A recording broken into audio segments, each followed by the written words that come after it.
Super prime ಎಟ್ 9ಗೆ ಸ್ವಾಗತ. ನಾನು ಹರಿಪ್ರಸಾದ್. ಇವತ್ತಿನ ಇಡೀ ದಿವಸದ ಪ್ರಮುಖ ಸುದ್ದಿಗಳನ್ನು, ವಿಶೇಷವಾಗಿ ಪಂಚರಾಜ್ಯಗಳ ಫಲಿತಾಂಶದ ನಂತರ ನಡೀತಾ ಇರುವಂತಹ ರಾಜಕೀಯದ ಬೆಳವಣಿಗೆಗಳ ಸುದ್ದಿಯನ್ನು ನಿಮಗೆ ವಿವರವಾಗಿ ಹೇಳ್ತಾ ಹೋಗ್ತೀನಿ ಇವತ್ತಿನ ಸೂಪರ್ ಪ್ರೈಮ್ ಎಟ್ 9. ಮುಖ್ಯವಾಗಿ ತಮಿಳುನಾಡಿನಲ್ಲಿ 108 ಕ್ಷೇತ್ರ ಗೆದ್ದಿರುವಂತಹ ನಟ ದಳಪತಿ ವಿಜಯ್ ಸಿಎಂ ಆಗ್ತಾ ಇದ್ದಾರೆ. ಮೇ 7ಕ್ಕೆ ಪ್ರಮಾಣ ವಚನ ಕಾರ್ಯಕ್ರಮ ಕೂಡ ಫೈನಲ್ ಆಗಿದೆ. ಆದರೆ ಟಿವಿಕೆಯ ಆಪ್ತ ಮಿತ್ರರು ಯಾರು ಅನ್ನುವಂಥದ್ರ ಬಗ್ಗೆ ಕುತೂಹಲ ಇದೆ.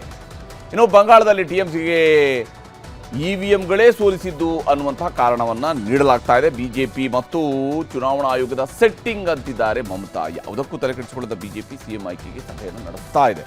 ಕೇರಳಂನಲ್ಲಿ ಬಹುಮತ ಪಡೆದಿರುವಂತಹ ಕಾಂಗ್ರೆಸ್ ಸರ್ಕಾರವನ್ನು ರಚನೆ ಮಾಡುವಂತಹದಕ್ಕೆ ಪ್ರಯತ್ನ ಶುರು ಮಾಡಿದೆ. ಕಾಂಗ್ರೆಸ್ ಸಿಎಂ ಯಾರಾಗಬೇಕು ಅನ್ನೋದ್ರ ಬಗ್ಗೆ ದೆಹಲಿಯಲ್ಲಿ ಮೀಟಿಂಗ್ಗಳು ನಡೀತಾ ಇದ್ದಾವೆ.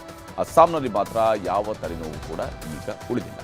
ಇನ್ನು ಶೃಂಗೇರಿ ಮರು ಮತ ಎಣಿಕೆಯಲ್ಲಿ ಜೀವರಾಜ್ ಅವರು ಶಾಸಕರಾಗಿ ಆಯ್ಕೆಯಾಗಿದ್ದಾರೆ. ವೋಟ್ ಡಕಾಯಿತಿ ಮಾಡಿದ್ದಾರೆ ಅಂತ ಸರ್ಕಾರವೇ ಹೇಳ್ತಾ ಇದೆ. ಆದರೆ ಬಿಜೆಪಿಯವರು ಗವರ್ನರ್ ಅಂಗಳಕ್ಕೆ ಎಂಟ್ರಿ ಕೊಟ್ಟಿದ್ದಾರೆ. ಇನ್ನು ಅಮೆರಿಕ ಮತ್ತು ಇರಾನ್ ಮಧ್ಯೆ ಮತ್ತೆ ಯುದ್ಧ ತೀವ್ರಗೊಂಡಿದೆ. ಇರಾನ್ ಡ್ರೋನ್ ದಾಳಿಯಲ್ಲಿ 3 ಭಾರತೀಯರಿಗೆ ಗಾಯಗಳಾಗಿವೆ. ಈಗ ಇರಾನ್ ಪ್ರಧಾನಿ ಮೋದಿಯವರು ಎಚ್ಚರಿಕೆಯನ್ನು ಕೊಟ್ಟಿದ್ದಾರೆ. ಸುದ್ದಿಗಳನ್ನು ವಿವರವಾಗಿ ನೋಡ್ತಾ ಹೋಗೋಣ. 60 ವರ್ಷಕ್ಕೂ ಹೆಚ್ಚು ಕಾಲ ರಾಜ್ಯಭಾರ ನಡೆಸಿರುವಂಥದ್ದು ದ್ರಾವಿಡ ಪಕ್ಷಗಳು. ದ್ರಾವಿಡ ಸಿದ್ಧಾಂತದ ಮೂಲಕವಾಗಿ ಆಧಿಪತ್ಯವನ್ನು ಮಾಡಿಕೊಂಡು ಬಂದಿರುವಂತಹ ಡಿಎಂಕೆ, ಅಣ್ಣಾ ಡಿಎಂಕೆ ಎರಡೂ ಪಕ್ಷಗಳ ಆಧಿಪತ್ಯ ಈಗ ಹತ್ಯೆಗೊಂಡಿದೆ. ತಮಿಳುನಾಡಿನ ರಾಜಕೀಯದ ಇತಿಹಾಸವನ್ನೇ ಈಗ ಬದಲಿಸಿದ್ದಾರೆ ದಳಪತಿ ವಿಜಯ್. ಮುಖ್ಯಮಂತ್ರಿ ಪಟ್ಟ ಏರೋದಕ್ಕೆ ಎಲ್ಲ ಸಿದ್ಧತೆಗಳು ಕೂಡ ನಡೀತಾ ಇದ್ದಾವೆ. ಹಾಗೆಯೇ ತಮಿಳುನಾಡಿನಲ್ಲಿ ನಂಬರ್ 1 ಪಕ್ಷ ಆಗಿರುವಂತಹ ದಳಪತಿ ವಿಜಯ್ ಅವರಿಗೆ ಸರ್ಕಾರ ರಚನೆ ಮಾಡಬೇಕು ಅಂತ ಹೇಳಿದ್ರೆ ಮ್ಯಾಜಿಕ್ ನಂಬರ್ ಬೇಕು. 118 ನಂಬರ್ ಬರಲೇಬೇಕು. ವಿಜಯ್ ಅವರಿಗೆ ಸಿಕ್ಕಿರುವಂಥದ್ದು 108 ಸ್ಥಾನಗಳು. ಬಾಕಿ 10 ಸ್ಥಾನಗಳನ್ನು ಯಾರ ಹತ್ತಿರದಿಂದ ಪಡ್ಕೊಳ್ತಾರೆ ಇದರ ಬಗ್ಗೆ ನಿರ್ಧಾರ ಆಗಬೇಕಾಗಿದೆ. ಹೀಗಾಗಿಯೇ ನಟ ವಿಜಯ್ ಹೊಸದಾಗಿ ಆಯ್ಕೆಯಾದಂತಹ ಟಿವಿಕೆ ಶಾಸಕರ ಜೊತೆಗೆ ಪಕ್ಷದ ಕಚೇರಿಯಲ್ಲಿ ಇವತ್ತು ಸಭೆಯನ್ನು ನಡೆಸಿದ್ದಾರೆ. ಟಿವಿಕೆ ಶಾಸಕರೆಲ್ಲ ಸರ್ವಾನುಮತದಿಂದ ದಳಪತಿ ವಿಜಯ್ ನಮ್ಮ ಶಾಸಕಾಂಗ ಪಕ್ಷದ ನಾಯಕ ಅಂತ ಹೇಳಿ ಆಯ್ಕೆ ಮಾಡಿಕೊಂಡಿದ್ದಾರೆ. ಅಲ್ಲಿಗೆ ಅವರು ಮುಖ್ಯಮಂತ್ರಿ ಆಗುವಂಥದ್ದು ಕನ್ಫರ್ಮ್. ಇನ್ನೇನಿದ್ರು ರಾಜ್ಯಪಾಲರನ್ನ ಭೇಟಿಯಾಗಿ ಸರ್ಕಾರ ರಚನೆಗೆ ಹಕ್ಕು ಮಂಡಿಸುವುದಷ್ಟೇ ಬಾಕಿ ಉಳಿದಿದೆ. ನಟ ವಿಜಯ್ ಬಹುಮತದ ಸರ್ಕಾರ ರಚಿಸೋದಕ್ಕೆ ಮೈತ್ರಿ ಮಾಡಿಕೊಳ್ಳೋದು ಬಿಟ್ಟರೆ ಬೇರೆ ದಾರಿ ಇಲ್ಲ. ಅವ್ರಿಗೆ ನೇರವಾಗಿ ಒಳಗಿನಿಂದ ಸಪೋರ್ಟ್ ಅಥವಾ ಹೊರಗಿನ ಬೆಂಬಲವಾದರೂ ಬೇಕೇ ಬೇಕು. ಯಾರ ಜೊತೆಗೆ ವಿಜಯ್ ಕೈ ಜೋಡಿಸ್ತಾರೆ, ಯಾವ ಪಕ್ಷವನ್ನು ಅಪ್ಕೊಳ್ತಾರೆ ಅನ್ನೋದನ್ನು ಇನ್ನೂ ಕೂಡ ವಿಜಯ್ ಬಹಿರಂಗಪಡಿಸಿಲ್ಲ. ಆದರೆ ವಿಜಯ್ ಉರುಳಿಸಿರುವಂತಹ ದಾಳ ಮಾತ್ರ ತಮಿಳುನಾಡಿನಲ್ಲಿ ಅಚ್ಚರಿಯನ್ನು ಹುಟ್ಟಿಸಿದೆ. ನಟ ವಿಜಯ್ ಎಲೆಕ್ಷನ್ ಪ್ರಚಾರದ ಉದ್ದಕ್ಕೂ ಹೇಳ್ತಾ ಇದ್ದಿದ್ದು ಒಂದೇ: ಡಿಎಂಕೆ ಕುಟುಂಬ ರಾಜಕೀಯ, ಭ್ರಷ್ಟಾಚಾರ, ಅವರ ಸೈದ್ಧಾಂತಿಕ ನಿಲುವುಗಳೇ ತಮಿಳುನಾಡಿನ ಪಾಲಿಗೆ ಅತಿದೊಡ್ಡ ಶತ್ರುಗಳು ಅಂತ ಹೇಳ್ತಾ ಇದ್ರು. ಈಗ 108 ಸೀಟು ಬಂದ ಮೇಲೆ ನಟ ವಿಜಯ್ ಸೀದಾ ಡಿಎಂಕೆ ಮಿತ್ರಕೂಟಕ್ಕೆ ಮೊದಲು ಗಾಳ ಹಾಕಿ ರಾಜಕೀಯದ ಆಟವನ್ನು ಶುರು ಮಾಡಿದ್ದಾರೆ. ಡಿಎಂಕೆಯ ಮಿತ್ರಕೂಟದಲ್ಲಿರುವಂತಹ ನಾಯಕರು ಡಿಎಂಕೆ ಜೊತೆಗಿನ ಸ್ನೇಹವನ್ನು ತೊರೆದು ಟಿವಿಕೆ ಜೊತೆಗೆ, ಅಂದರೆ ಹೊಸ ಅಧಿಕಾರದ ಕಡೆಗೆ ವಲಸೆ ಹೋಗೋದಕ್ಕೆ ರೆಡಿಯಾಗಿ ನಿಂತಿದ್ದಾರೆ. ಪ್ರಮುಖವಾಗಿ ಡಿಎಂಕೆಯ ಬಹಳ ದೀರ್ಘಕಾಲದ ದೋಸ್ತಿ Congress, PMK, VCK, CPI, CPIM ಈ ಪಕ್ಷಗಳ ನಾಯಕರಿಗೆ ನಮ್ಮ ಟಿವಿಕೆ ಜೊತೆಗೆ ಕೈ ಜೋಡಿಸಿ ಅನ್ನುವಂತಹ ಮೆಸೇಜನ್ನು ರವಾನಿಸಲಾಗಿದೆ. ಡಿಎಂಕೆ ದೋಸ್ತಿಯನ್ನು ಬಿಟ್ಟು ಬರೆದಿದ್ದರೆ ಟಿವಿಕೆ ಅಣ್ಣಾ ಡಿಎಂಕೆ ಜೊತೆಗೆ ಮೈತ್ರಿಗೂ ರೆಡಿ ಅಂತ ಹೇಳಿದ್ದಾರೆ. ಹೀಗಾಗಿ ಟಿವಿಕೆ ಯಾರ ಜೊತೆಗೆ ಕೈ ಜೋಡಿಸ್ತಾರೆ ಅನ್ನುವಂತಹ ಕುತೂಹಲ ಇದೆ. ತಮಿಳುನಾಡಿನಲ್ಲಿ ವಿಜಯ್ ಸದ್ಯಕ್ಕೆ ಅಣ್ಣಾ ಡಿಎಂಕೆ ಜೊತೆಗೆ ಹೋಗೋಕ್ಕೆ ಮನಸ್ಸು ಮಾಡ್ತಾ ಇಲ್ಲ. ಯಾಕೆಂದರೆ ಅಣ್ಣಾ ಡಿಎಂಕೆ 47 ಶಾಸಕರನ್ನ ಕಟ್ಕೊಂಡು ಅವರಿಗೆಲ್ಲ ಮಂತ್ರಿ ಸ್ಥಾನ ಹಂಚಿದರೆ ವಿಜಯ್ ರಾಜಕೀಯ ಲೆಕ್ಕಾಚಾರಗಳಿಗೆ ಹೊಡೆತ ಬೀಳುತ್ತೆ, ಅಥವಾ ವಿಜಯ್ ಅಂದುಕೊಂಡಿರುವಂತಹ ಹೊಸತನದ ಆಡಳಿತ ಕೊಡೋದಕ್ಕೂ ಕೂಡ ಹೊಡೆತ ಬೀಳುತ್ತೆ. ಹಾಗಾಗಿ ಒಂದೇ ಕಲ್ಲಿನಲ್ಲಿ 2 ಹಕ್ಕಿಯನ್ನು ಹೊಡೆಯೋದಕ್ಕೆ ಬೇಕಾಗಿ ಸಣ್ಣ ಪಕ್ಷಗಳಿಗೆ ಗಾಳ ಹಾಕೋದಕ್ಕೆ ಅವರು ಮುಂದಾಗ್ತಾ ಇದ್ದಾರೆ. ದಳಪತಿ ವಿಜಯ್ ದರ್ಬಾರ್ ಶುರು ಮಾಡೋದಕ್ಕೆ ಹಾಕಿರುವಂತಹ ಮೈತ್ರಿ ಲೆಕ್ಕಾಚಾರಗಳನ್ನು ನಾವು ಗಮನಿಸಬೇಕು. ಇಲ್ಲಿ ಇರುವಂತಹ ಸಾಧ್ಯತೆಗಳನ್ನು ನೀವು ಗಮನಿಸಬಹುದು. ಟಿವಿಕೆ 108 ಸೀಟ್ ಇದೆ. ಇದರ ಜೊತೆಗೆ ಅವರು ಕಾಂಗ್ರೆಸ್ನ 4, ಪಿಎಂಕೆಯ 4, ವಿಸಿಕೆಯ 2, ಐಯುಎಂಎಲ್ನ 2, ಸಿಪಿಐನ 2 ಮತ್ತು ಸಿಪಿಐಎಂನ 2 ಸ್ಥಾನಗಳು. ಇವುಗಳೆಲ್ಲವೂ ಒಟ್ಟು ಸೇರಿದರೆ 123 ಸೀಟುಗಳ 123 ಶಾಸಕ ಬಲದ ಸರ್ಕಾರ ರಚನೆ ಮಾಡಿಕೊಳ್ಬಹುದು. ಇಲ್ಲ ಟಿವಿಕೆ ಒಂದು ವೇಳೆ ಅಣ್ಣಾ ಡಿಎಂಕೆ ಮತ್ತು ಭಾರತೀಯ ಜನತಾ ಪಕ್ಷದ ಮೈತ್ರಿಕೂಟದ ಬೆಂಬಲವನ್ನು ಪಡ್ಕೊಳ್ದ್ರು ಅಂತ ಹೇಳಿದರೆ ಆಗ ಅವರ ನಂಬರ್ 156ಕ್ಕೆ ಏರಿಕೆ ಆಗುತ್ತೆ. ತಮಿಳುನಾಡಿನಲ್ಲಿ ಹೊಸ ಅಲೆ ಬೀಸಿರುವಂತಹ ವಿಜಯ್ ಟಿವಿಕೆಯ ಅಧಿಕಾರಕ್ಕೆ ತಂದಿದ್ದಾರೆ. ಮೈತ್ರಿಕೂಟ ನಾಳೆ ಒಳಗಡೆ ಫೈನಲ್ ಆಗುವ ನಿರೀಕ್ಷೆಯೂ ಕೂಡ ಇದೆ. ಆದರೆ ಅವ್ರಿಗೆ ಅವಕಾಶ ಇದೆ, ಯಾಕಂದರೆ ಅವರು ಪ್ರಮಾಣ ವಚನ ಸ್ವೀಕರಿಸಿದ ನಂತರವೂ ಕೂಡ ಅವರಿಗೆ ಮೈತ್ರಿಯನ್ನು ಮಾಡ್ಕೊಳ್ಳೋದಕ್ಕೆ ಅವಕಾಶಗಳಿರುತ್ತೆ. ಬಹುಮತ ಸಾಬೀತುಪಡಿಸೋದಕ್ಕೆ ಸಮಯಾವಕಾಶ ಇದೆ. ತಮಿಳುನಾಡಿನ ರಾಜ್ಯಪಾಲ ರಾಜೇಂದ್ರ ವಿಶ್ವನಾಥ್ ಅವರನ್ನು ವಿಜಯ್ ಅವರು ಭೇಟಿ ಮಾಡಿ ಸರ್ಕಾರ ರಚನೆಗೆ ಹಕ್ಕು ಮಂಡಿಸುತ್ತಾರೆ. ಎಲ್ಲ ಓಕೆ ಆದರೆ ಮೇ 7ರಂದು ಚೆನ್ನೈನ ಜವಾಹರ್ಲಾಲ್ ನೆಹರು ಸ್ಟೇಡಿಯಂನಲ್ಲಿ ಪ್ರಮಾಣ ವಚನ ಸ್ವೀಕಾರ ಕಾರ್ಯಕ್ರಮ ನಡೆಯುವುದಿದೆ. ಅದಕ್ಕೆ ಬೇಕಾದಂಥ ತಯಾರಿಯನ್ನು ಈಗಾಗಲೇ ಟಿವಿಕೆ ಮಾಡಿಕೊಡ್ತಾ ಇದೆ. ಫಲಿತಾಂಶ ಬರ್ತಾ ಇದ್ದಂತೆ ತಮಿಳುನಾಡು ಮುಖ್ಯಮಂತ್ರಿ ಸ್ಥಾನಕ್ಕೆ ಕೆ ಸ್ಟಾಲಿನ್ ಅವರು ರಾಜೀನಾಮೆಯನ್ನು ಕೊಟ್ಟಿದ್ದಾರೆ. ಸಿಎಂ ಸೇರಿದಂತೆ ಎಲ್ಲ ಸಚಿವರ ರಾಜೀನಾಮೆಯನ್ನು ರಾಜ್ಯಪಾಲರು ಅಂಗೀಕರಿಸಿದ್ದಾರೆ. ಆಮೇಲೆ ಪಕ್ಷದ ಕಚೇರಿಗೆ ಬಂದು ಶಾಸಕರ ಜೊತೆಗೆ ಸ್ಟಾಲಿನ್ ಅವರು ಸಭೆಯನ್ನು ನಡೆಸಿದರು. ಇನ್ನೊಂದು ಕಡೆ ತಮಿಳುನಾಡು ಮುಖ್ಯಮಂತ್ರಿ ಕಚೇರಿಯನ್ನೆಲ್ಲ ಕ್ಲೀನಿಂಗ್ ಮಾಡಲಾಗ್ತಾ ಇದೆ. ಸಿಎಂ ಸರ್ಕಾರಿ ಕಚೇರಿ ಮತ್ತು ನಿವಾಸಗಳಲ್ಲಿದ್ದ ಟಿಎಂಕೆ ನಾಯಕರ ಎಲ್ಲ ಫೋಟೋಗಳನ್ನು ತೆರವು ಮಾಡಲಾಗಿದೆ.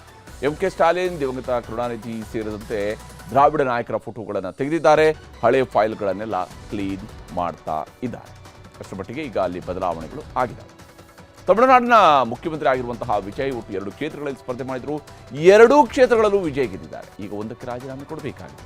ಸದ್ಯಕ್ಕೆ ವಿಜಯ್ ಪೆರಂಬೂರು ಕ್ಷೇತ್ರವನ್ನು ಉಳಿಸಿಕೊಂಡು ಪೂರ್ವ ತಿರುಚಿ ಕ್ಷೇತ್ರಕ್ಕೆ ರಾಜೀನಾಮೆ ಕೊಡೋದು ಫೈನಲ್ ಆಗಿದೆ. ವಿಜಯ್ ಪೆರಂಬೂರು ಉಳಿಸಿಕೊಳ್ಳೋದಕ್ಕೆ ರಾಜಕೀಯ ಕಾರಣಗಳು ಕೂಡ ಇದ್ದಾವೆ. ಏನಂದರೆ ಈ ಪೆರಂಬೂರು ಕ್ಷೇತ್ರ ಡಿಎಂಕೆಯ ಭದ್ರಕೋಟೆ ಆಗಿತ್ತು. ಹೀಗಾಗಿ ಪೆರಂಬೂರು ಉಳಿಸಿಕೊಳ್ಳೋದಕ್ಕೆ ನಿರ್ಧರಿಸಿದ್ದಾರೆ. ತಿರುಚಿಯಲ್ಲಿ 27,416 ಮತಗಳಿಂದ ವಿಜಯ್ ಅವರು ಗೆಲುವು ಸಾಧಿಸಿದ್ದಾರೆ. ಪೆರಂಬೂರಿನಲ್ಲಿ 53,715 ಮತಗಳ ಅಂತರದಲ್ಲಿ ಗೆಲುವನ್ನು ದಾಖಲಿಸಿಕೊಂಡಿದ್ದಾರೆ. ಜೊತೆಗೆ ಪೆರಂಬೂರು ಕ್ಷೇತ್ರಕ್ಕೂ ಚೆನ್ನೈಗೂ 9 ಕಿಲೋಮೀಟರ್ನಷ್ಟು ದೂರ ಇರುವಂಥದ್ದು. ಆದರೆ ಚೆನ್ನೈನಿಂದ ತಿರುಚಿ ಪೂರ್ವಕ್ಕೆ 325 ಕಿಲೋಮೀಟರ್ ದೂರ ಇದೆ. ಸಿಎಂ ಆದಮೇಲೆ ಅಧಿಕಾರ ನಡೆಸೋದಕ್ಕೆ ಪೆರಂಬೂರು ಹತ್ತಿರ ಆಗಿದೆ. ಹೀಗಾಗಿ ತಿರುಚಿ ಪೂರ್ವ ಕ್ಷೇತ್ರಕ್ಕೆ ಅವರು ರಾಜೀನಾಮೆಯನ್ನು ಕೊಡೋದಕ್ಕೆ ನಿರ್ಧರಿಸಿದ್ದಾರೆ. ತಮಿಳುನಾಡಿನಲ್ಲಿ ಸ್ಟಾಲಿನ್ ಅವರ ರಾಜೀನಾಮೆ ಏನೋ ಆಯಿತು. ವಿಜಯ್ ಅವರ ಸರ್ಕಾರ ರಚನೆ ಆಗೋದು ಕೂಡ ಫೈನಲ್ ಆಗಿದೆ. ಆದರೆ ಪಶ್ಚಿಮ ಬಂಗಾಳದಲ್ಲಿ ಒಂದು ವಿಚಾರ ಮುನ್ನೆಲೆಗೆ ಬಂದಿದೆ.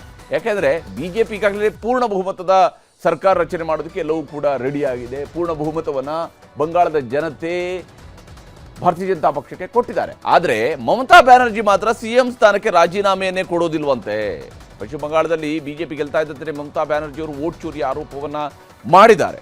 ಇವಿಎಂಗಳನ್ನು ಬದಲಿಸಿದ್ದಾರೆ. SIR ಹೆಸರಲ್ಲಿ 90 ಲಕ್ಷ TMC ಮತಗಳನ್ನು ಕಿತ್ತಾಕಿದ್ದಾರೆ. TMC ಪಕ್ಷ ಗೆಲ್ಲಬೇಕಿದ್ದ 100 ಕ್ಷೇತ್ರಗಳಲ್ಲಿ ಗೋಲ್ಮಾಲ್ ಆಗಿದೆ. ಇವೆಲ್ಲ ಬಿಜೆಪಿ ಮತ್ತು ಚುನಾವಣಾ ಆಯೋಗ ಸೇರಿ ನಡೆಸಿರುವಂಥ ಸೆಟ್ಟಿಂಗ್ ಅಂತ ಆರೋಪವನ್ನು ಮಾಡಿದ್ದಾರೆ. CEC became the villain of these elections to loot the democratic rights of the people and to loot the EVM machine. After voting EVM machine, 80 to 95% is a charge. How it is possible? Before 2 days of election, by please, আপনারা একটু কথা বলুন. Before 2 days of election, they started arresting our people like anything. They started raid in everywhere. And they changed all the IC to OC to SGO to DM to IPS, all IPS, IS, WBCS, WBPS, all they changed. And they selected from their party. And BJP played a game directly with the election commission. It's a betting, you can say, the got-up betting between BJP and the election commission. ಇಷ್ಟಕ್ಕೆ ಮಮತಾ ಬ್ಯಾನರ್ಜಿ ಅವರು ಸುಮ್ಮನಾಗಲಿಲ್ಲ. ನಾನು ಚುನಾವಣೆಯಲ್ಲಿ ಸೋತಿಲ್ಲ, ನೈತಿಕವಾಗಿ ನನಗೆ ಸೋಲು ಎದುರಾಗಿಲ್ಲ, ಹೀಗಾಗಿ CM ಸ್ಥಾನಕ್ಕೆ ನಾನು ರಾಜೀನಾಮೆ ಕೊಡುವುದಿಲ್ಲ ಅಂತ ಹೇಳಿದ್ದಾರೆ. ಆದರೆ ಸಂವಿಧಾನ ಇದೆ, ನಿಮಗೆ ರಾಜೀನಾಮೆ ಕೊಡಿಸುತ್ತೆ ಬಿಡಿ ಅಂತ ಸುವೇಂದು ಅಧಿಕಾರಿ ಹೇಳಿದ್ದಾರೆ.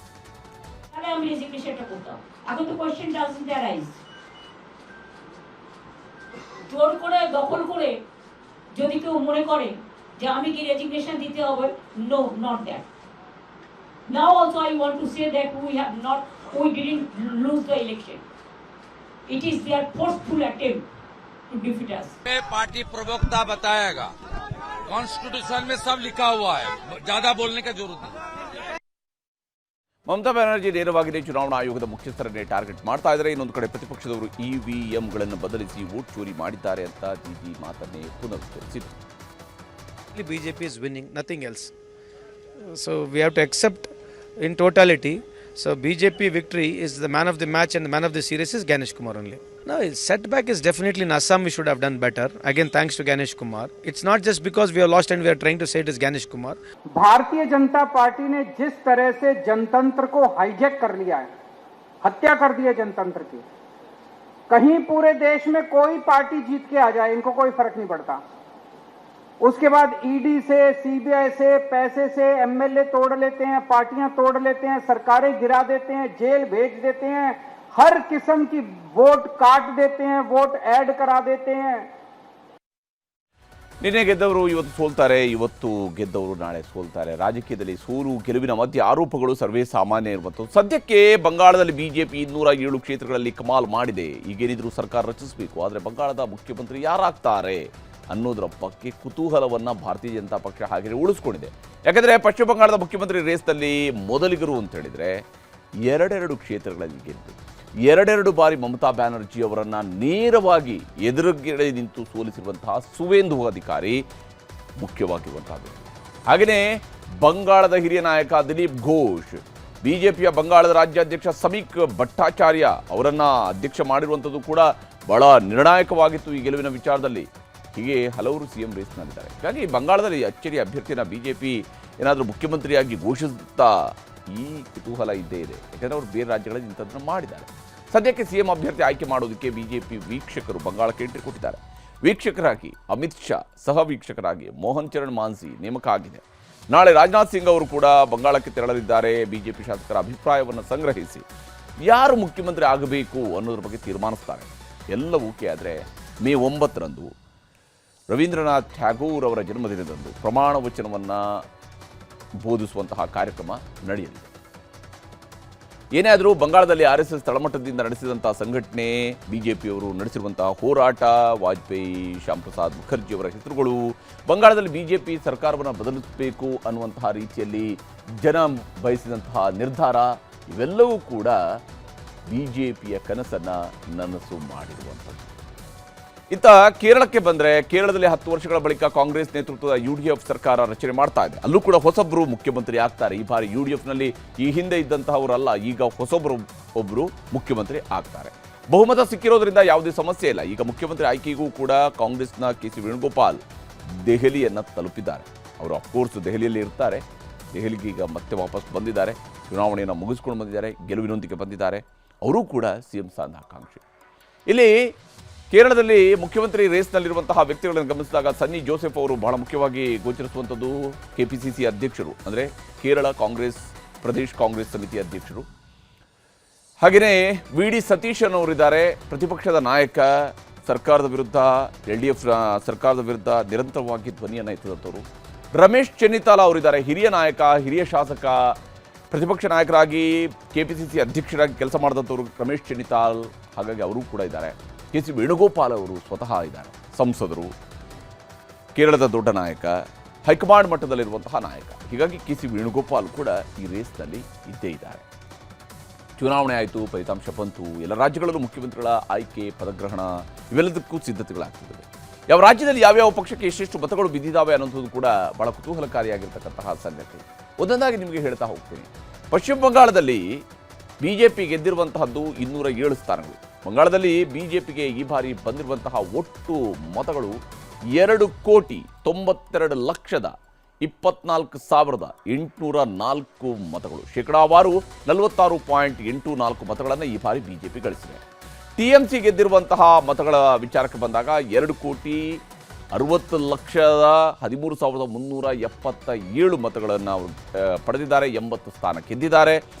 ಬಂದಿರುವಂತಹ ಶೇಕಡಾವಾರು ಮತ 40.80 ಮತಗಳು. ಇನ್ನು ಬಂಗಾಳದಲ್ಲಿ ಕಾಂಗ್ರೆಸ್, CPIM, ಮುಸ್ಲಿಂ ಲೀಗ್ ಸೇರಿದಂತೆ ಪ್ರಾದೇಶಿಕ ಪಕ್ಷಗಳಿಗೆ ಸಿಕ್ಕಿದ್ದು ಒಟ್ಟು 6 ಸ್ಥಾನಗಳು ಮಾತ್ರ. ಅವರಿಗೆ ಬಂದಿರತಕ್ಕಂತಹ ಮತ ಎಲ್ಲರದ್ದನ್ನು ಸೇರಿಸಿದರೆ 52,30,959.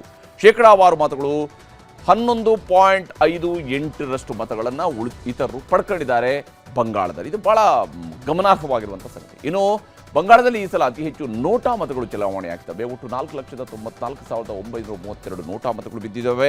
ಇದರ ಪ್ರಮಾಣವೂ ಕೂಡ 0.78 ಇರುವಂಥದ್ದು.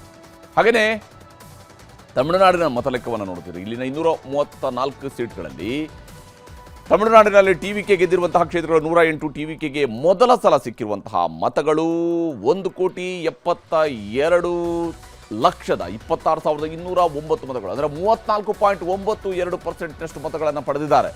ಹಾಗೆಯೇ DMK 1,19,29,144 ಮತಗಳನ್ನು ಪಡೆದಿರುವಂಥದ್ದು. ಶೇಕಡಾವಾರು ಮತ 24.19%. ಸಾಮಾನ್ಯವಾಗಿ ತಮಿಳುನಾಡಿನಲ್ಲಿ ಯಾರೇ ಅಧಿಕಾರವನ್ನು ನಡೆಸಬೇಕಂದ್ರೆ 30%ಗಿಂತ ಹೆಚ್ಚು ಮತಗಳನ್ನು ಪಡ್ಕೊಳ್ಬೇಕು. ಈ ಸಾರಿ ಮಲ್ಟಿ ಕಾರ್ನರ್ ಫೈಟ್ ಇತ್ತು. 34.92% ಮತಗಳಿಕೆ ಮಾಡಿರುವಂಥ ಟಿವಿಕೆ 108 ಸ್ಥಾನಗಳನ್ನು ಗೆದ್ದಿದೆ.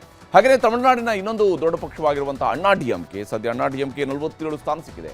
1,04,62,146 ಮತಗಳು ಅವರಿಗೆ ಬಂದಿದ್ದಾವೆ. ಶೇಕಡಾವಾರು ನೋಡಿದಾಗ DMKಗಿಂತ ಅಣ್ಣಾ DMK ಬಹಳ ಏನು ಕಡಿಮೆ ಆಗಿಲ್ಲ. ಶೇಕಡ 21.21% ಮತಗಳು ಅವರಿಗೆ ಸಿಕ್ಕಿರುವಂಥದ್ದು. ಇನ್ನು ತಮಿಳುನಾಡಿನಲ್ಲಿರುವಂತಹ DMDK, VCK, PMK, Congress, BJP ಸೇರಿದಂತೆ ಅನೇಕ ಪಕ್ಷಗಳು ಸೇರಿದಂತೆ 20 ಪಕ್ಷಗಳಿದ್ದಾವೆ. ಇವರೆಲ್ಲರಿಗೂ ಸೇರಿದಾಗ 89,17,321 ಮತಗಳು ಬಂದಿದ್ದಾವೆ. ಶೇಕಡ 19.27% ಮತಗಳು ಇಲ್ಲಿ ಈ ಪಕ್ಷಗಳಿಗೆ ಸಿಕ್ಕಿರುವಂಥದ್ದು. ಹಾಗೆಯೇ ನೋಟಾಗೆ 1,99,801 ಮತಗಳು ಬಂದಿದ್ದಾವೆ, 0.41%. ಕೇರಳಕ್ಕೆ ಬಂದರೆ, ಕೇರಳದಲ್ಲಿ ಇರುವಂತಹ ಮತ ಲೆಕ್ಕಾಚಾರ ಹೀಗಿದೆ. ಕಾಂಗ್ರೆಸ್ ಒಟ್ಟು 63 ಸ್ಥಾನಗಳನ್ನು ಗೆದ್ದಿದೆ. 63 ಸ್ಥಾನ ಗೆದ್ದಿರುವಂತಹ ಕಾಂಗ್ರೆಸ್ಗೆ 62,17,918 ಮತಗಳು ಉಳಿದಿವೆ. ಶೇಕಡ 28.79% ಮತಗಳನ್ನು ಗಳಿಸಿದ್ದಾರೆ. CPIM 26 ಸೀಟುಗಳಲ್ಲಿ ಗೆದ್ದಿದೆ. 47,662 ಮತಗಳು ಬಂದಿದ್ದಾವೆ. ಹಾಗೆಯೇ ಶೇಕಡ 21.77% ಮತಗಳನ್ನು ಗಳಿಸಿದೆ. IUML 22 ಸ್ಥಾನಗಳನ್ನು ಗೆದ್ದಿದೆ. 23,78,053 ಮತಗಳು ಬಂದಿವೆ. 11% ವೋಟನ್ನು ದಕ್ಕಿಸಿಕೊಂಡಿದೆ. ಕೇರಳದಲ್ಲಿ ಮೊದಲ ಸಲ 3 ಕ್ಷೇತ್ರಗಳನ್ನು ಗೆದ್ದಿರುವಂಥ BJPಗೂ ಕೂಡ ದಾಖಲೆಯ ಮಟ್ಟದ ಮತಗಳು ಬಂದಿರುವಂಥದ್ದು.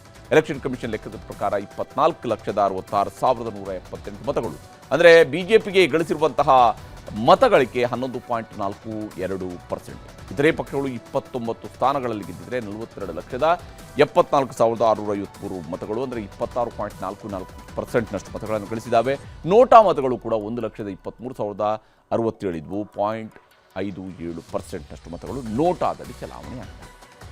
ಹೀಗೆ ಮತದಾರ ಅನ್ನುವಂತಹ ಮಹಾಪ್ರಭು ಲೆಕ್ಕಾಚಾರ ಮಾಡಿ ತನ್ನದೇ ಆದಂಥ ತೀರ್ಪನ್ನು ಬರೆದಾಗಿದೆ. ಬರೀ 1 ಮತಗಳಿಂದಲೂ ಕೂಡ ಸೋಲಿನ ರುಚಿಯನ್ನು ತೋರಿಸಿರುವಂಥದ್ದಿದ್ದಾರೆ. 3 ಅಂಕಿ, 4 ಅಂಕಿ, 2 ಅಂಕಿ, ಹೀಗೆ ನಾನಾ ಅಂಕಿಗಳ ಮೂಲಕವಾಗಿ ಅಭ್ಯರ್ಥಿಗಳನ್ನು ಗೆಲ್ಲಿಸಿದ್ದಾರೆ.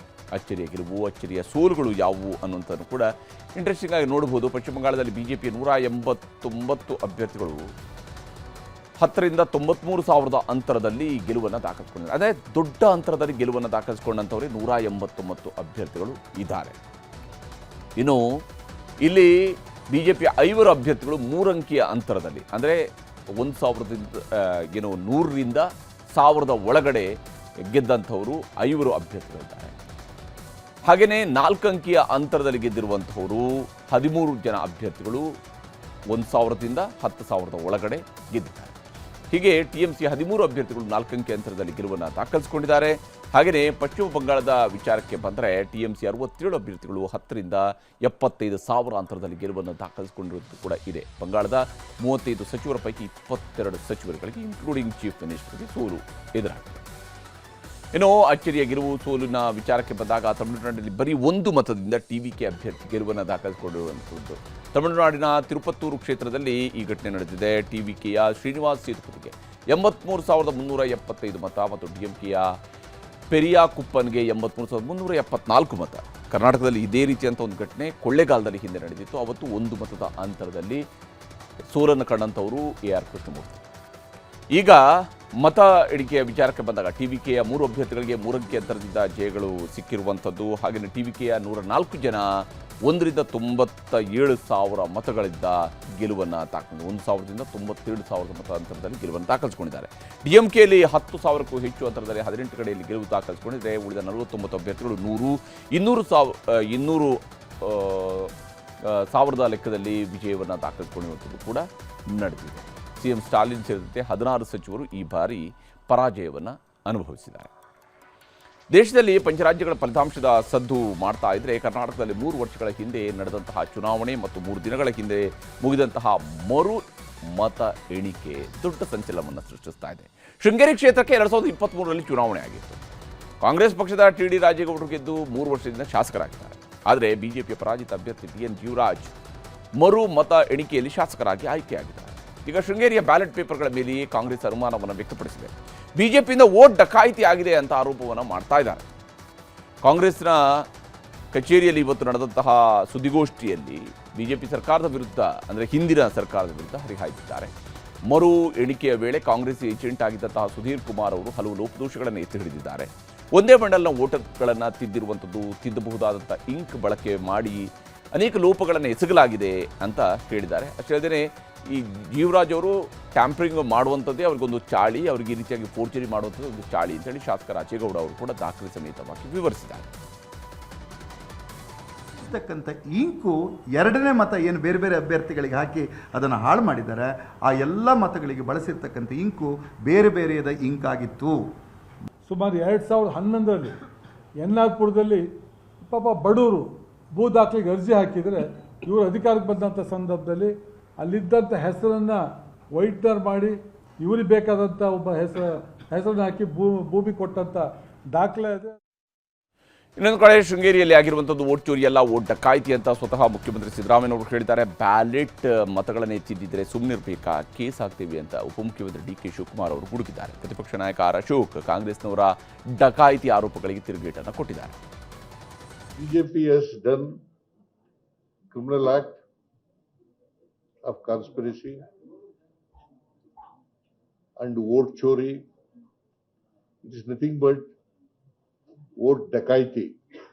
ಇವತ್ತು ಸಿದ್ದರಾಮಯ್ಯನವರು ಇವತ್ತು ಪ್ರೆಸ್ ಮೀಟಲ್ಲಿ ಹೇಳಿದ್ದಾರೆ ಡಕಾಯಿತಿ ಅಂತ. ಈ ರಾಜ್ಯದಲ್ಲಿ ಯಾರಾದರೂ ಡಕಾಯಿತಿ ಇದ್ರೆ ಫಸ್ಟ್ ಕಾಂಗ್ರೆಸ್ ಅವರೇ ಡಕಾಯಿತು.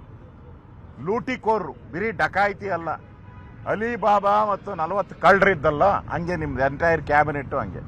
ಸಿದ್ದರಾಮಯ್ಯನವ್ರ ಪರವಾಗೋ ಇಲ್ಲ ರಾಜೇಗೌಡನ ಪರವಾಗಿ ಓಟು ಬಿದ್ದಿದೆ ಅಂತ ಅಂದ್ಬಿಟ್ಟು ಸೇರಿ ಅದನ್ನ ಬಂಡಲ್ ಮಾಡಿ ಇಲ್ಲಿ ಇಟ್ಟಿದ್ದಾರೆ. ಅದಕ್ಕೆ BJP agent, independent, Congress agent ಎಲ್ಲ ಸೇರಿ ಇದು ಕರೆಕ್ಟ್ ಆಗಿದೆ. ಅದಾದ ಮೇಲೆ ತೆಗೆದುಕೊಂಡು ಅವ್ರು ಯಾರನ್ನ ಒಬ್ಬರು ಅಡ್ಜಸ್ಟ್ಮೆಂಟ್ ಮಾಡಿಕೊಂಡು ತಗೊಂಡು ಆ ಬಂಡ್ಲಿಗೆಲ್ಲ ಎರಡನೇ ವೋಟ್ನ ಮಾರ್ಕ್ ಮಾಡಿಬಿಟ್ಟು ಹೊಂಟಿದ್ರೆ ಏನು ನೋಡ್ಕೊಂಡು ಸುಮ್ಮನೆ ಕೂತ್ಕೊಳ್ಳೋಕ್ಕಾಗ್ತದ? ಸಭಾಧ್ಯಕ್ಷರು ಲೆಟರ್ ಕೊಟ್ಟು ಅಕ್ಲಾಯಿಂಟ್ಮೆಂಟ್ ಮಾಡಿದಿರಿ. ಆಮೇಲೆ ನಾನು ಕೂಡ ನಿನ್ನೆ ಫೋನ್ ಮಾಡಿದೆ, ಫೋನ್ಗೆ ಸಿಗಲೇ ಇಲ್ಲ. ಬೇಕು ಅಂತ ಅವಾಯ್ಡ್ ಮಾಡಿದ್ರು, ಬೇಡ ಅಂತ ಅವಾಯ್ಡ್ ಮಾಡಿದ್ರು ಗೊತ್ತಿಲ್ಲ, ಸಿಗಲೇ ಇಲ್ಲ. ಇವತ್ತು ಬೆಳಗ್ಗೆ ಸಿಕ್ಕಿ ನನಗೆ ಕಾನೂನಿನ ಬೋಧನೆಗಳನ್ನು ಮಾಡ್ತಾ ಇದ್ದಾರೆ. ಒಂದು ಕಡೆ ವೋಟ್ ಡಕಾಯಿತಿ ಆರೋಪ, ಮತ್ತೊಂದು ಕಡೆ ಕೇಸ್ ಹಾಕಿಸಿ ತನಿಖೆ ಮಾಡಿಸ್ತೀವಿ ಅಂತ ಸರ್ಕಾರ ಹೇಳ್ತಾ ಇದೆ. ಇನ್ನೊಂದು ಕಡೆ ಜೀವರಾಜ್ ಮೇಲೂ ಕೂಡ FIR ದಾಖಲಾಗಿದೆ. ಇದೇ FIR ವಿಷಯದಲ್ಲಿ ಇವತ್ತು ಹೈಕೋರ್ಟ್ ಡಿಸಿಗೂ ತರಾಟೆಯನ್ನು ತೆಗೆದುಕೊಂಡಿದೆ. ಯುವರಾಜ್ ಅವರಿಂದ ವೋಟ್ ಚೋರಿ ಅಂತ ಚಿಕ್ಕಮಗಳೂರು ನಗರ ಠಾಣೆಯಲ್ಲಿ ಕಾಂಗ್ರೆಸ್ನ ಚುನಾವಣಾ ಏಜೆಂಟ್ ಸುಧೀರ್ ಕುಮಾರ್ ಅವರು ದೂರು ಕೊಟ್ಟಿದ್ದರು. ಶೃಂಗೇರಿ ಶಾಸಕ ಡಿ.ಎನ್. ಜೀವರಾಜ್ ಅಂದಿನ ಚುನಾವಣಾಧಿಕಾರಿ ವೇದಮೂರ್ತಿ ಮತ್ತು ಅಂದಿನ ಜಿಲ್ಲಾಧಿಕಾರಿ ರಮೇಶ್ ಅವರ ವಿರುದ್ಧ ಕೇಸ್ ದಾಖಲಿಸಿತು. ಕಾಂಗ್ರೆಸ್ ಏಜೆಂಟ್ ಸಲ್ಲಿಸಿದ ದೂರಿನ ಮೇರೆಗೆ FIR ಕೂಡ ಆಗಿತ್ತು. ಇದೀಗ ಆ FIRಗೆ ಮೇ 7ರವರೆಗೆ ಹೈಕೋರ್ಟ್ ತಡೆಯಾಜ್ಞೆಯನ್ನು ನೀಡಿದೆ. ತನಿಖಾಧಿಕಾರಿ ಕೊಟ್ಟಿರುವಂತಹ ದೂರುದಾರ ಮತ್ತು FIR ಹಾಕಿದ ಪೊಲೀಸರ ಮೇಲೂ ಕೂಡ ಜಡ್ಜ್ ಸಿಟ್ ಆಗಿದ್ದಾರೆ. ಇವತ್ತು ಜಸ್ಟಿಸ್ ಶ್ರೀಶಾನಂದ ಅವರ ಬೆಂಚ್ ಮುಂದೆ ಈ ಪ್ರಕರಣ ಬಂದಿತ್ತು. ಗೆದ್ದ ಮೇಲೆ ಬಂದು FIR ಮಾಡಿಸಿರೋದಾ ಅಂತೇಳಿ ಅವರು ಪ್ರಶ್ನಿಸಿದ್ದಾರೆ. ಈಗ ಜಿಲ್ಲಾಧಿಕಾರಿ ಎಲ್ಲಿದ್ದಾರೆ? ಹಾಲಿ ಚುನಾವಣಾಧಿಕಾರಿಯಾಗಿರುವಂತಹ ಗೌರವ್ ಶೆಟ್ಟಿಯವರ ಮೇಲೆ FIR ಮಾಡಬೇಕು. 13/5/2023 ಕೃತ್ಯಕ್ಕೆ ಈಗ FIR ಮಾಡಿದರೆ ಹೇಗೆ? ಗೌರವ್ ಶೆಟ್ಟಿ ಮೇಲೆ ನೀವು ಕೇಸ್ ಮಾಡಿಲ್ಲ, ಯಾರಿಲ್ಲಿ ತನಿಖಾಧಿಕಾರಿ ಅನ್ನೋಂಥದ್ದನ್ನು ಕೇಳಿದ್ದಾರೆ. ಗೊಂದಲಗಳಿದ್ದರೆ ಚುನಾವಣಾ ತಕರಾರು ಅರ್ಜಿಯಲ್ಲಿ ಉಲ್ಲೇಖಿಸಬೇಕಾಗಿತ್ತು. ರಾಜಕೀಯ ಒತ್ತಡದಿಂದ ದೂರು ದಾಖಲಿಸುವಂಥದ್ದು ಸರಿಯಲ್ಲ. ಹೀಗಾದರೆ ಯಾವ ಅಧಿಕಾರಿಯೂ ಕೂಡ ಸ್ವತಂತ್ರವಾಗಿ ಕೆಲಸ ಮಾಡೋದಕ್ಕೆ ಆಗೋದಿಲ್ಲ. ರಾಜೇಗೌಡರ ಮೇಲೆ FIR ಮಾಡಿದರೂ ಕೂಡ ನಾನಿಲ್ಲಿ ತಡೆಯನ್ನು ಕೊಡ್ತಾ ಇದ್ದೆ. ಕೋರ್ಟ್ ಆದೇಶದ ಮೇಲೆ ಈ ಮರು ಎಣಿಕೆ ಆಗಿರೋದು ಅಲ್ವಾ ಅನ್ನುವಂತಹ ಪ್ರಶ್ನೆಯನ್ನು ಕೂಡ ಅವರು ಎತ್ತಿದ್ದಾರೆ.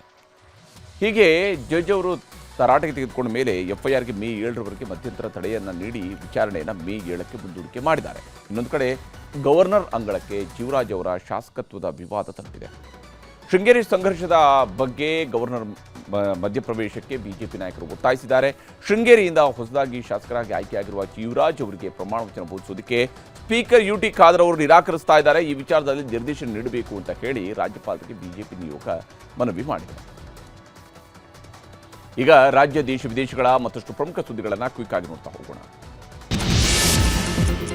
ಉಪಚುನಾವಣೆಯ ಗೆಲುವು ನೋಡಿದರೆ ನಮ್ಮ ಯೋಜನೆಗಳನ್ನು ಜನ ಒಪ್ಪಿದ್ದಾರೆ ಅಂತ ಸಿಎಂ ಹೇಳಿದ್ದಾರೆ. ಬೆಂಗಳೂರಿನಲ್ಲಿ ಮಾತನಾಡಿರುವ ಅವರು ಮುಂದಿನ ಚುನಾವಣೆಗೆ ಇದು ದಿಕ್ಸೂಚಿ ಅಂತ ಬಿಜೆಪಿಯವರು ಹೇಳ್ತಾ ಇದ್ರು. ಹೀಗಾಗಿ 2028ಕ್ಕೂ ನಾವೇ ಗೆಲ್ತೀವಿ ಅಂತ ಹೇಳಿದ್ದಾರೆ. ಜಬ್ಬಾರ್ ಮತ್ತು ನಜೀರ್ ವಿರುದ್ಧದ ಕ್ರಮವನ್ನು ಸಿದ್ದರಾಮಯ್ಯನವರು ಸಮರ್ಥಿಸಿಕೊಂಡಿದ್ದಾರೆ. ಸಚಿವ ಸ್ಥಾನಕ್ಕೆ ಆಸೆ ಪಡುವುದು ತಪ್ಪಲ್ಲ, ಹೈಕಮಾಂಡ್ ಕರೆದಾಗ ದೆಹಲಿಗೆ ಹೋಗ್ತೀನಿ ಅಂತ ಸಿಎಂ ಸಿದ್ದರಾಮಯ್ಯ ಹೇಳಿದ್ದಾರೆ. ಮತ್ತೊಂದೆಡೆ ರಾಜ್ಯದಲ್ಲಿ ಸಿಎಂ ಸ್ಥಾನ ಖಾಲಿ ಇಲ್ಲ, ಆ ಸಂದರ್ಭ ಬಂದಾಗ ಹೈಕಮಾಂಡ್ ತೀರ್ಮಾನಿಸುತ್ತೆ ಅಂತ ಸಚಿವ ಪ್ರಿಯಾಂಕ್ ಖರ್ಗೆ ಹೇಳಿದರು. ವಸತಿ ಸಚಿವ ಜಮೀರ್ ಅಹಮದ್ ಖಾನ್ ಮನೆಯಲ್ಲಿ ನಡೆದಿದ್ದ ಕಳ್ಳತನ ಪ್ರಕರಣವನ್ನು ಪೊಲೀಸರು ಭೇದಿಸಿದ್ದಾರೆ. ಪ್ರಕರಣಕ್ಕೆ ಸಂಬಂಧಿಸಿದಂತೆ ಸೈಯದ್ ಅಮೀರ್ ಮತ್ತು ಅಮೀರ್ ಅಹಮದ್ ಎಂಬುವರನ್ನು ಬಂಧಿಸಲಾಗಿದೆ. ಏಪ್ರಿಲ್ 15ರಂದು ಪುಲಕೇಶಿ ನಗರದ ಜಮೀರ್ ನಿವಾಸದಲ್ಲಿ 1,13,00,000 ರೂಪಾಯಿ ಮೌಲ್ಯದ ಚಿನ್ನಾಭರಣಗಳನ್ನು ಕಳ್ಳತನ ಮಾಡಲಾಗಿದೆ. ರಾಜ್ಯಾದ್ಯಂತ ಮಳೆ ಮುಂದುವರೆದಿದೆ. ಬೆಳಗಾವಿ ನಗರದಲ್ಲಿ 1 ಗಂಟೆಗೂ ಹೆಚ್ಚು ಕಾಲ ಜೋರಾಗಿ ಮಳೆ ಸುರಿದಿದೆ. ಇತ್ತ ಬೆಂಗಳೂರಿನ ಹಲವೆಡೆಯೂ ಕೂಡ ಮಳೆಯಾಗಿದೆ. ಬೆಂಗಳೂರು, ಕೋಲಾರ, ಮೈಸೂರು, ಚಾಮರಾಜನಗರ, ಮಂಡ್ಯ, ಚಿಕ್ಕಬಳ್ಳಾಪುರ ಜಿಲ್ಲೆಗಳಲ್ಲಿ 2 ದಿನಗಳಿಂದ ಭಾರಿ ಮಳೆಯಾಗಿದ್ದು ಮುಂದೆ ಕೂಡ ಭಾರಿ ಮಳೆಯಾಗುವ ಸಾಧ್ಯತೆ ಇದೆ. ಬೆಂಗಳೂರಿನ ಬೋರಿಂಗ್ ಆಸ್ಪತ್ರೆ ಕಾಂಪೌಂಡ್ ಕುಸಿತ ದುರಂತದ ಬಳಿಕ ಸರ್ಕಾರ ಎಚ್ಚೆತ್ತಿದೆ. ರಾಜ್ಯದಲ್ಲಿನ ಆರೋಗ್ಯ ಇಲಾಖೆಯ ಎಲ್ಲಾ ಕಟ್ಟಡಗಳ ಪರಿಶೀಲನೆಗೆ ಡಿಎಚ್ಒ, ಟಿಎಚ್ಒಗಳಿಗೆ ಆರೋಗ್ಯ ಇಲಾಖೆ ಆದೇಶವನ್ನು ನೀಡಿದೆ. 15 ದಿನದೊಳಗೆ ಕಟ್ಟಡಗಳನ್ನು ಪರಿಶೀಲಿಸಿ ವರದಿ ಸಲ್ಲಿಸುವಂತೆ ಸೂಚನೆಯನ್ನು ಕೊಟ್ಟಿದೆ. ಪ್ರಯಾಣಿಕನೊಬ್ಬನ ಬಳಿ ಇದ್ದ ಪವರ್ ಬ್ಯಾಂಕ್ನಿಂದ ಇಂಡಿಗೋ ವಿಮಾನದಲ್ಲಿ ಬೆಂಕಿ ಕಾಣಿಸಿಕೊಂಡಿದೆ. ಕೂಡಲೇ ಎಚ್ಚೆತ್ತ ಪೈಲಟ್ ಚಂಡೀಗಢ ವಿಮಾನ ನಿಲ್ದಾಣದಲ್ಲಿ ತುರ್ತು ಭೂಸ್ಪರ್ಶ ಮಾಡಿದ್ದಾರೆ. ಕೂಡಲೇ ಪ್ರಯಾಣಿಕರನ್ನು ಸುರಕ್ಷಿತವಾಗಿ ಕೆಳಗಿಳಿಸಲಾಗಿದೆ. ಪ್ರಕರಣದ ಬಗ್ಗೆ ತನಿಖೆಗೆ ಡಿಜಿಸಿಎ ಆದೇಶವನ್ನು ಹೊರಡಿಸಿದೆ. ಹರಿಯಾಣದ ನೂಹ್ ಜಿಲ್ಲೆಯ ಕೆಎಂಪಿ ಎಕ್ಸ್ಪ್ರೆಸ್ ವೇನಲ್ಲಿ ಭೀಕರ ರಸ್ತೆ ಅಪಘಾತ ಸಂಭವಿಸಿದೆ. ಓವರ್ಟೇಕ್ ಭರದಲ್ಲಿ ಎಸ್ಯುವಿ ಕಾರು ಮತ್ತೊಂದು ವಾಹನಕ್ಕೆ ಡಿಕ್ಕಿ ಹೊಡೆದಿದೆ. ಪರಿಣಾಮ 5 ಪೊಲೀಸರು ಸಾವಿಗೀಡಾಗಿದ್ದಾರೆ. ಮೃತಪಟ್ಟವರು ಉತ್ತರ ಪ್ರದೇಶದ ಜಲೌನ್ ಜಿಲ್ಲೆಯಲ್ಲಿ ನಿಯೋಜನೆಗೊಂಡಿದ್ದರು. ಚುನಾವಣೆ ಮುಗಿಯುತ್ತಿದ್ದಂತೆ ಪಶ್ಚಿಮ ಬಂಗಾಳದಲ್ಲಿ ಹಿಂಸಾಚಾರ ತೀವ್ರಗೊಂಡಿದೆ. ಟಿಎಂಸಿ ನಾಯಕ ಜಹಗೀರ್ ಖಾನ್ಗೆ ಸೇರಿದ ಪಕ್ಷದ ಕಚೇರಿಯನ್ನು ಬಿಜೆಪಿ ಕಾರ್ಯಕರ್ತರ ಗುಂಪು ಧ್ವಂಸಗೊಳಿಸಿದೆ. ಮತ್ತೊಂದೆಡೆ ಜಲ್ಪಾಯ್ಗುರಿಯಲ್ಲಿ ಟಿಎಂಸಿ ಕಚೇರಿಯನ್ನು ಧ್ವಂಸಗೊಳಿಸಲಾಗಿದೆ. ಸುಪ್ರೀಂ ಕೋರ್ಟ್ ನ್ಯಾಯಮೂರ್ತಿಗಳ ಸಂಖ್ಯೆಯನ್ನು 33ರಿಂದ 37ಕ್ಕೆ ಹೆಚ್ಚಿಸಲು ಕೇಂದ್ರ ಸಚಿವ ಸಂಪುಟ ನಿರ್ಣಯಿಸಿದೆ. ಪ್ರಧಾನಿ ನರೇಂದ್ರ ಮೋದಿ ಅವರ ನೇತೃತ್ವದಲ್ಲಿ ನಡೆದ ಕ್ಯಾಬಿನೆಟ್ ಸಭೆಯಲ್ಲಿ ಈ ನಿರ್ಧಾರ ಕೈಗೊಳ್ಳಲಾಗಿದೆ. ಪ್ರಕರಣಗಳ ವಿಚಾರಣೆಯನ್ನು ತ್ವರಿತಗೊಳಿಸುವ ಉದ್ದೇಶದಿಂದ ಈ ಕ್ರಮ ಕೈಗೊಳ್ಳಲಾಗುತ್ತಿದೆ. ತೆಲಂಗಾಣದ ಸಿದ್ದಿಪೇಟೆಯಲ್ಲಿ ಭಯಾನಕ ಕಾಡ್ಗಿಚ್ಚು ಕಾಣಿಸಿಕೊಂಡಿದೆ. ಬೆಂಕಿ ಕೆನ್ನಾಲಗೆ ಇಡೀ ಕಾಡಿಗೆ ವ್ಯಾಪಿಸಿ ಹೊತ್ತಿ ಉಳಿದಿದೆ. ಅರಣ್ಯ ಇಲಾಖೆ ಸಿಬ್ಬಂದಿ ಹಾಗೂ ಅಗ್ನಿಶಾಮಕ ಸಿಬ್ಬಂದಿ ಬೆಂಕಿ ನಂದಿಸುವುದಕ್ಕೆ ಹರಸಾಹಸ ಪಡ್ತಾ ಇದ್ದಾರೆ. ಕಾಡಿಗೆ ಕಿಡಿಗೇಡಿಗಳು ಬೆಂಕಿ ಇಟ್ಟಿರುವ ಶಂಕೆ ವ್ಯಕ್ತವಾಗಿದೆ. ಉತ್ತರಾಖಂಡದ ಕೇದಾರನಾಥದಲ್ಲಿ ಭಾರೀ ಹಿಮಪಾತವಾಗ್ತಿದೆ. ಟೆಂಟ್ಗಳು ಸಂಪೂರ್ಣ ಹಿಮದಿಂದ ಮುಚ್ಚಿ ಹೋಗಿದ್ದು ಭಕ್ತರು ಪರದಾಡ್ತಾ ಇದ್ದಾರೆ. ಇದರ ಮಧ್ಯೆಯೇ ಚಾರ್ಧಾಮ್ ಯಾತ್ರೆಗೆ ಸಾವಿರಾರು ಯಾತ್ರಿಕರು ಭೇಟಿ ನೀಡ್ತಾ ಇದ್ದಾರೆ.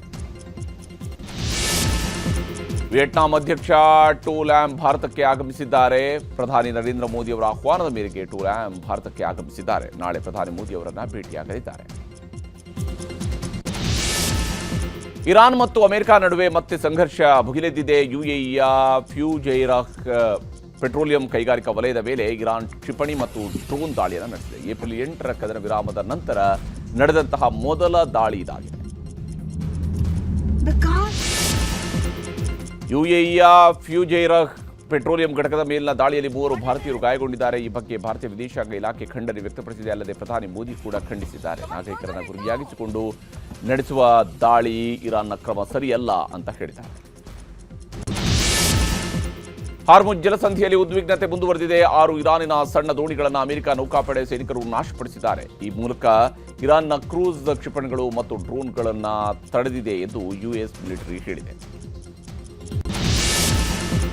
ಮೆಕ್ಸಿಕೋದಲ್ಲಿ ಲ್ಯಾಂಡಿಂಗ್ ವೇಳೆ ಸೇನಾ ಹೆಲಿಕಾಪ್ಟರ್ ಪತನವಾಗಿದೆ. ಹೆಲಿಪ್ಯಾಡ್ನಲ್ಲಿ ಮೆಕ್ಸಿಕನ್ ನೌಕಾಪಡೆಗೆ ಸೇರಿದ ಹೆಲಿಕಾಪ್ಟರ್ನಲ್ಲಿ ಪವರ್ ಸಪ್ಲೈ ಕಡಿತಗೊಂಡಿದೆ. ಹೀಗಾಗಿ ಎಂಜಿನ್ ವಿಫಲವಾಗಿ ವಿಮಾನ ನೆಲಕ್ಕಪ್ಪಳಿಸಿದೆ. ಬ್ರೆಜಿಲ್ನಲ್ಲಿ 5 ಪ್ರಯಾಣಿಕರಿದ್ದ ಲಘು ವಿಮಾನ ತಾಂತ್ರಿಕ ದೋಷದಿಂದ ವಸತಿ ಕಟ್ಟಡಕ್ಕೆ ಅಪ್ಪಳಿಸಿದೆ. ಪರಿಣಾಮ 3 ಸಾವಿಗೀಡಾಗಿದ್ದು ಹಲವರು ಗಾಯಗೊಂಡಿದ್ದಾರೆ. ಪಂಪುಲಾ ವಿಮಾನ ನಿಲ್ದಾಣದಿಂದ ಟೇಕ್ ಆಫ್ ಆದ ಕೆಲ ಹೊತ್ತಿನಲ್ಲೇ ವಿಮಾನ ಅಪಘಾತಕ್ಕೆ ಈಡಾಗಿದೆ.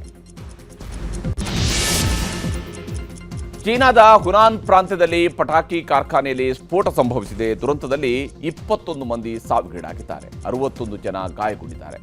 ಚಾಂಗ್ಶಾ ಎಂಬಲ್ಲಿ ಈ ದುರ್ಘಟನೆ ನಡೆದಿದ್ದು ಘಟನೆಯ ಬಗ್ಗೆ ಚೀನಾ ಅಧ್ಯಕ್ಷ ಜಿನ್ಪಿಂಗ್ ತನಿಖೆಗೆ ಆದೇಶಿಸಿದ್ದಾರೆ.